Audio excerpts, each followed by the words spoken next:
আসসালামু আলাইকুম বন্ধুরা, কেমন আছেন সবাই? আশা করি সকলে ভালো আছেন। তো আজকের এই ভিডিওতে আপনাদেরকে দেখাবো ইমোতে মেসেজ আসলে সাউন্ড কেন হয় না। এখন শুরুতে আপনাদেরকে যেটা করতে হবে, আপনাদের যদি ইমো অ্যাপসটি আপডেট দেওয়া না থাকে তাহলে অবশ্যই প্লে স্টোরে গিয়ে আপডেট দিয়ে নেবেন। আর যদি অলরেডি আপনাদের ইমো অ্যাপসটি আপডেট দেওয়া থাকে তাহলে আপনারা সরাসরি ইমো অ্যাপসটি ওপেন করে দিবেন। তো ওপেন করে দেওয়ার পরে সবার নিচে যদি একটু লক্ষ্য করেন দেখতে পারবেন প্লাস আইকনের মতো একটা চিহ্ন রয়েছে।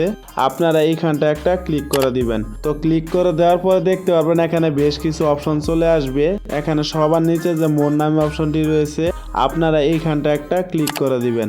তো ক্লিক করে দেওয়ার পর এখানে 3 নম্বরে সেটিংসের যে অপশনটা রয়েছে আপনারা এইখানটা একটা ক্লিক করে দিবেন।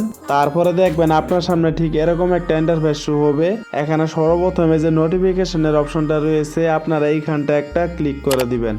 তারপরে দেখবেন আপনার সামনে আবারও এরকম একটা ইন্টারফেস শো হবে।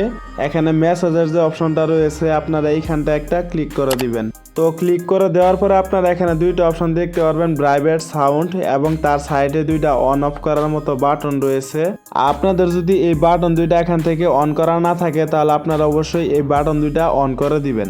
আর যদি আপনারা এই বাটন দুইটা এখান থেকে অন না করেন তাহলে আপনাদের ইমোতে যদি মেসেজ আসে তাহলে সেই মেসেজের কিন্তু সাউন্ড হবে না। তো বন্ধুরা, আশা করি আপনারা বুঝতে পেরেছেন কেন ইমোতে মেসেজ আসলে সাউন্ড হয় না। এখন চলুন আপনাদেরকে দেখিয়ে দিচ্ছি আপনাদের ইমো অ্যাকাউন্টটি হ্যাক হয়েছে কিনা আপনারা কিভাবে বুঝবেন। তো এটা চেক করার জন্য আপনারা আবার সেম কাজটাই করবেন। এখানে সবার নিচে যে প্লাস আইকনের চিহ্নটা রয়েছে আপনারা এইখানটা একটা ক্লিক করে দিবেন।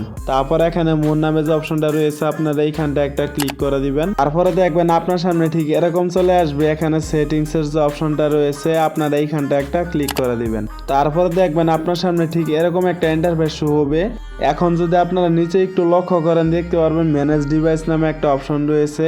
আপনারা এইখানটা একটা ক্লিক করে দিবেন। তো ক্লিক করে দেওয়ার পরে আপনার ফোন ব্যতীত যদি অন্য কোনো ফোনে আপনার ইমো অ্যাকাউন্টটি লগ ইন করা থাকে তাহলে দেখবেন তাদের ডিভাইসগুলা ঠিক এরকম ভাবে শো হবে এবং তার সাইডে ডিলেটের মতো একটা অপশন থাকবে। আপনারা সেখান থেকে ডিলিট করে দিবেন। আর এখন আপনারা যে অন অফ করার মতো বাটনটা দেখতে পাচ্ছেন এখান থেকে আপনাদের এটা বন্ধ করতে হবে। তাই এটা বন্ধ করার জন্য আপনারা এটার উপর একটা ক্লিক করে দিবেন। এখন যদি আপনারা একটু ভালো করে লক্ষ্য করেন দেখতে পারবেন আপনারা এই বাটনটি এখান থেকে বন্ধ করে দেওয়ার ফলে আপনার এক ফোন থেকে আরেক ফোনে ইমো অ্যাকাউন্টটি লগ ইন করতে পারবে না। আর এখানে দেখতেই পাচ্ছেন ওয়ান ডিভাইস লগ ইন, মানে আপনার ফোন ব্যতীত অন্য কোনো ফোনে আপনার ইমো অ্যাকাউন্টটি আর লগ ইন হবে না। তো এটা করার জন্য আপনারা এখানে ডিসেবলের যে অপশনটা রয়েছে আপনারা এইখানটা একটা ক্লিক করে দিবেন। তারপরে দেখবেন এই বাটনটি এখান থেকে অটোমেটিক অফ হয়ে যাবে। তো বন্ধুরা, এই ছিল আমাদের আজকের ভিডিওটা যদি আপনাদের কাছে ভালো লেগে থাকে তাহলে অবশ্যই ভিডিওতে একটা লাইক করে দিবেন।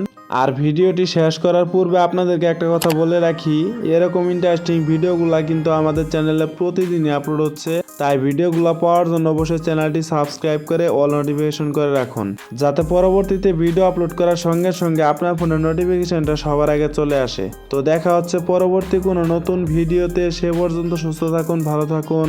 আল্লাহ হাফেজ।